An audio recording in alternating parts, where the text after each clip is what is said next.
हम देख रहे हैं सूर्यास्त बेला में हिमालय में भगवान सूर्य अपने अस्तकालीन अवधि में मणिकूट पर्वत माता भुवनेश्वरी जी पावन परिक्षेत्र दरबार से दृष्टिगत होता है। धरातल पर अंधेरा अंधेरा सा, परंतु हिमालय में 15-20 मिनट से 30 मिनट तक का प्रकाश अधिक समय तक रहता है। अंतरिक्ष में वो आभामंडल प्रस्तुत हो जाता है। संध्याकालीन वातावरण और सूर्योदय के प्रथम बेला अरुणोदय या अभ्युदयकालीन बेला में भगवान नीलकंठ की माँ भुवनेश्वरी की पावन पवित्र स्थली से ये सूर्य भगवान अंतिम किरण अपनी माँ भुवनेश्वरी मंदिर परिक्षेत्र पर देते हैं। ये माता का मंदिर परिक्षेत्र का टीला है। भुवन गांव कुठार मणिकूट पर्वत नीलकंठ कदलीबन। ये पर्यावरण हमारा अद्वितीय आभामंडल मानवता का एक सबसे बड़ा संरक्षक और परिपालक है।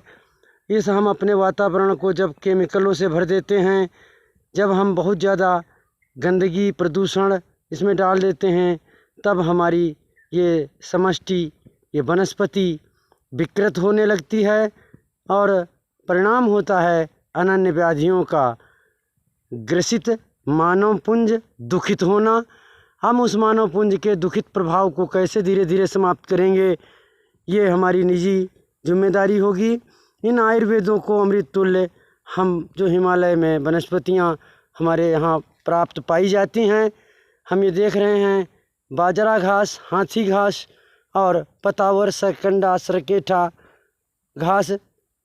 अब ये पतावर सरकंडा सरकेठा जो पका हुआ सफ़ेद सा पीला सा रंग दिख रहा है, ये हाइट बढ़ाने की, लंबाई बढ़ाने की, इसको छोटे छोटे काट के टुकड़े उसको पानी से उबालते हैं और पानी को कपड़े से छान लेते हैं।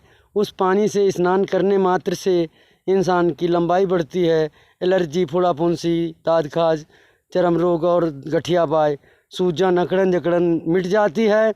हाथी इसे बड़े चावबद्ध तरीके से खाते हैं और भी पशु आहार करते हैं। जब हम हर्बल को उबाल करके उससे स्नान करते हैं अथवा शरीर में लगाते हैं तो हम खाने की ज़रूरत नहीं होती। हमारी मानव पेशी जो हमारे ऊर्जा के कण हैं वो इस अंतरिक्ष की वनस्पतिक गुणवत्ता से अपना पोषण पा जाते हैं और हम निरोग और निहाल हो जाते हैं। हम जो वनस्पतियों में आकृति देख रहे हैं आभामंडल की, वही अंतरिक्ष के बादलों में देख रहे हैं। धरातल और नभ और पाताल एक ही आवृत्ति में परमात्मा की शाश्वत अजर अमर आनंद है।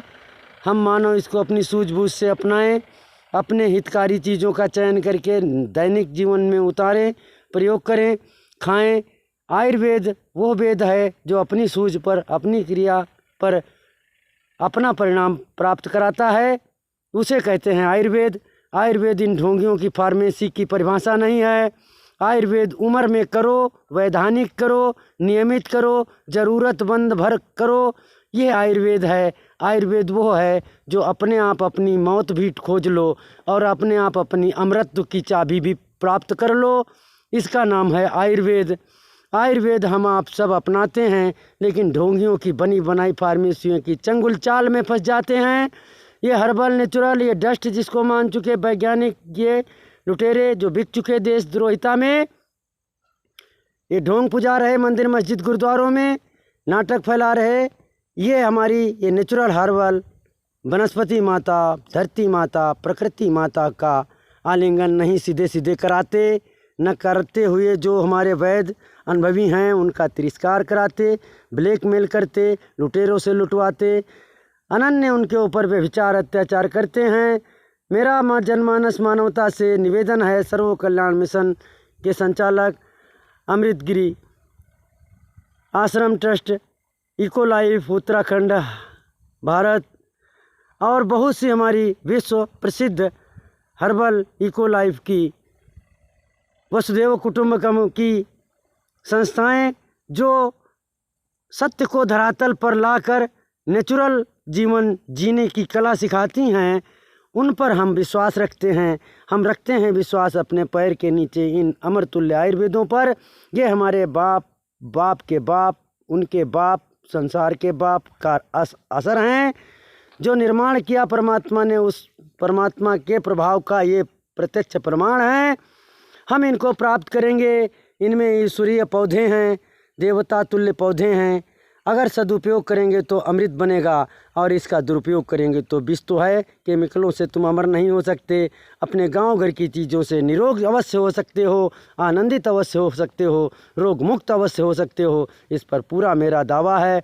और 50 साल का, हजारों साल का, 10-50 हजार साल का आयुर्वेद का प्रत्यक्ष प्रयोग और प्रमाण हमारे जीवन में घटित और दृष्टिगत होता रहता है। शिक्षा और स्वास्थ्य पर अवाक टिप्पणी, अवाक कृत्य प्रस्तुत करना, धरातल पर उतार के दे देना, ये साधु राम की प्रमुख विशेषता है। साधु राम नैमिषारण्य सर्वो शिशु कल्याण अम्बेडकर विद्यालय वाले, अब माता भुवनेश्वरी, नीलकंठ कदलीवन हिमालय की ओट। आज हम पूरे देश दुनिया को दिखाना चाहते हैं कि जहां आप हो, आपकी समस्या का समाधान वहीं है। यदि आप विवेकपूर्ण ढंग से देखें तो हर खुशी, हर आनंद आपके पास है। वो है प्रकृति से ही परमात्मा आपको प्रत्यक्ष होगा, ढोंगियों के जाल से प्रत्यक्ष नहीं होगा। ओम नमस्ते, ओम प्रणाम।